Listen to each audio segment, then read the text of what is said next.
Mabuhay ang Panginoong umakyat sa langit. Mabuhay! Parang walang buhay. Mabuhay ang sambayanang Pilipino. Mabuhay! Mabuhay ang ating kalayaan. Mabuhay! The church is a bastion of integrity and truth. She has always stood for unity, for love of country, for love of neighbor, and love of the poor. The church always embraces her mandate from the Lord and works tirelessly to go out to all the world and tell the good news. Anong ibig sabihin ng go out to all the world and tell the good news? To bring Jesus and His values to the world. To lead humanity to a safe and rich pasture. Arms that embrace all. A voice that faithfully echoes the voice of God. Bishop Ted, decades ago po, while I was still a young seminarian, in one of the countless debates you joined, lagi nakikipagdebate yan si Bishop Ted, no? Always to bring the light of the gospel to a confused people. Sa isa sa mga debate niyo, Bishop, you said in very clearly enunciated Filipino, sabi niyo po, alangan, maghalukip-kip na lang kami habang namamatay ang tupa. Sa mga batang nandito, anong ibig sabihin ng halukip-kip? No? Ito yung halukip-kip. Shall we just cross our arms and do nothing while the flock is dying? Bishop Ted, hindi ka kailanman naghalukip-kip lang. Hindi ka kailanman nanahimik lang o isinawalang bahala ang sambayanang Pilipino. Kaya po kami rin, ang mga pari, ang mga mananampalatayang nandito, ang ating mga leaders na nandito nakipagdiwang sa atin, tumitindig kasama natin. Ang mga tunay na Kristiyano, hindi rin kami maghahalukip-kip lang. Hindi kami magbubulag-bulagan. Hindi isusuko ang laban hanggang ang totoong kalayaan. Kalayaan sa karahasan sa kapwa. Kalayaan sa kasinungalingan. Kalayaan sa korupsyon. Kalayaan ng mga dukha ay makamtan ng bawat Pilipino. Hindi po kami maghahalukip-kip lang, Bishop. And so on behalf of our Shrine Rector, Father Jerome Siciliano, Bishop Ted, thank you for praying with us, for praying and fighting for your countrymen, for standing up for Jesus and the gospel. Maraming salamat po, Bishop Ted. Palakpakan po natin si Bishop Ted.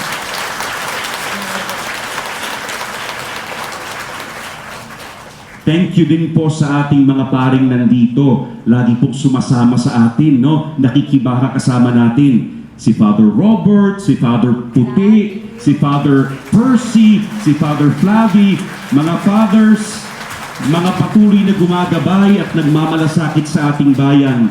Maraming salamat po sa inyo. At sa lahat po kayong nandito ngayon, no? Na hindi lang nakikibaka, kundi may pag-asa, inaalay pa rin lahat ng ating mga pinagdadaanan sa Diyos. May pananampalataya pa rin ilagay ang lahat sa kamay ng ating Poong May Kapal. Sa ating lahat na umaasa pa rin na tayo'y aangon at aalsa bilang sambayanan. Maraming salamat din po sa inyo. Palakpakan po natin ang isa't isa. On behalf of the whole EDSA Shrine community, to all of you, thank you and God bless you and your mission.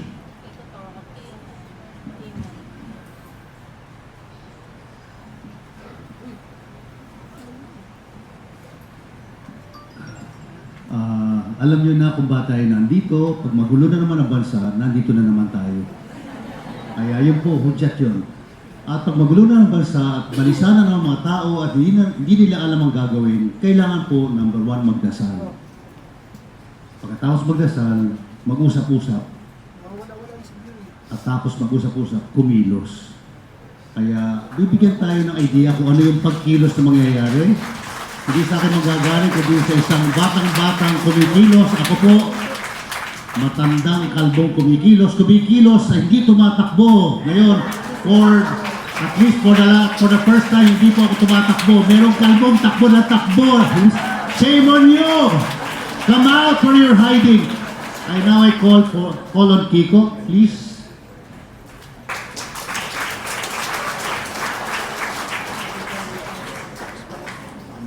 Magandang tanghali hapon po sa ating lahat.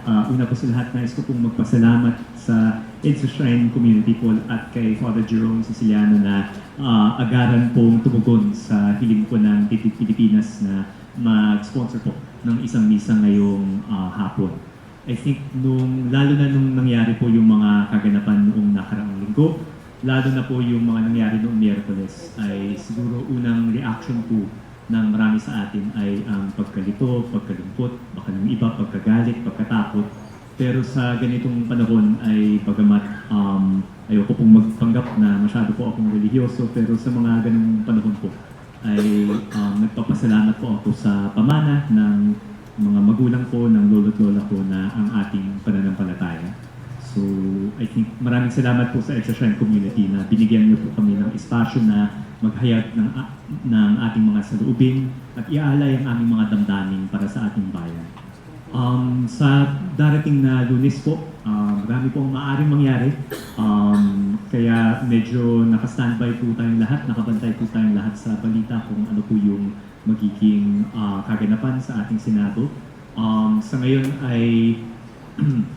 po ay wala po akong espesipikong ma-i-report na gawain po nitong Lunes, pero sana po ay sa mga concern din po para sa mga nangyayari sa ating bansa at nangyayari sa ating legislatura ay mag-standby po tayo, keep in touch po sa mga social media po ng Tindig at ng iba't ibang mga grupo. Baka magkaroon po ng mabilisang panawagan, depende po sa mga mangyayari nitong Lunes.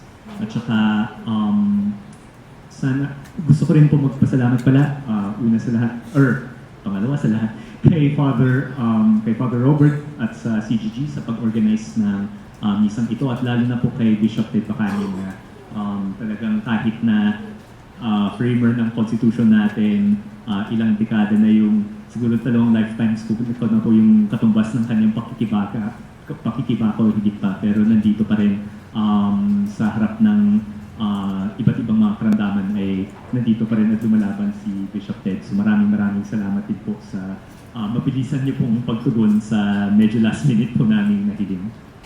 Palakpakan po ulit natin si Bishop Ted.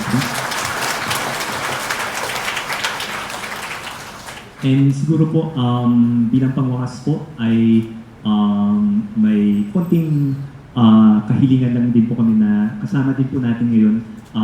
Kinilala po kanina ni Bishop Ted si Kong Laila de Lima, pero kasama din po natin ngayon ang ilang mga prosecutors sa darating na impeachment trial ni VP Sara Duterte. Nais ko lang kilalanin po sina Rep. Joel Chua, Rep. Lawrence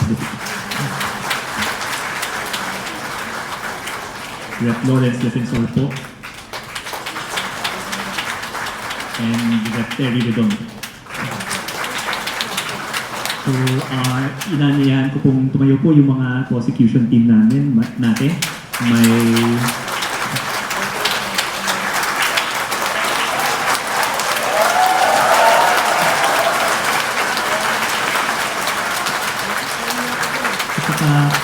hihilahin ko rin po sa ating mga kaparian kung pwede pong bigyan ng simpleng pagbasbas po yung ating prosecution team dahil napakahirap po yung dadaanan po nila ng mga darating na araw at linggo.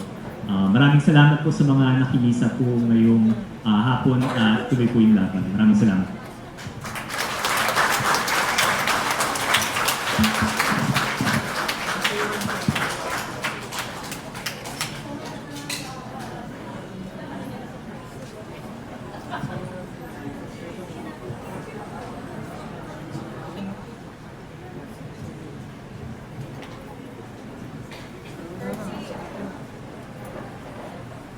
Pinakikiusapan ko po kayo lahat na tumayo at iunat ang inyong mga kamay tungo sa mga prosecutors sa darating na impeachment procedure.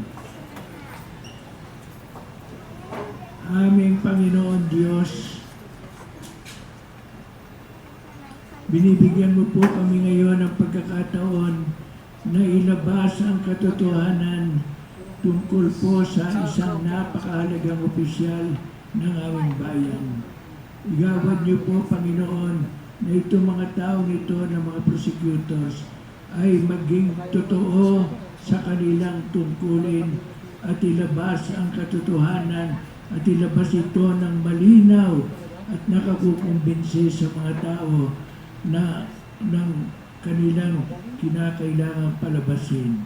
Igawad ninyo, Panginoon, na sila hindi matakot kanino man, na sila hindi magalinlangan, na sila ay magtiwalang lagi sa bayang Pilipino na umirang sa kanila bilang mga kinatawan ng aming bayan. At igawad niyo, Panginoon, na sila po naman ay mabigyan ng gantimpala ng tunay na tagumpay sa kanilang hangarin at sa kanilang gawain. Sa ngalan ng Ama at ng Anak at ng Espiritu Santo. Amen.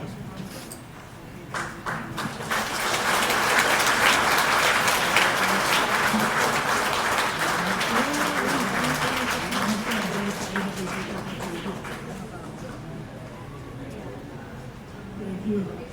Masaya ng trabaho.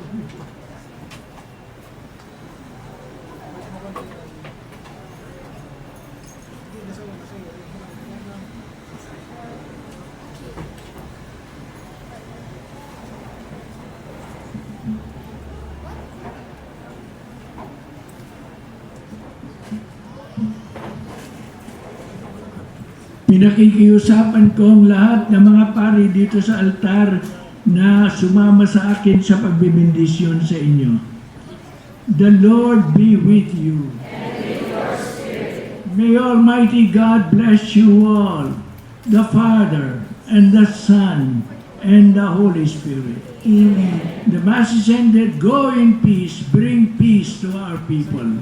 Thanks be to God.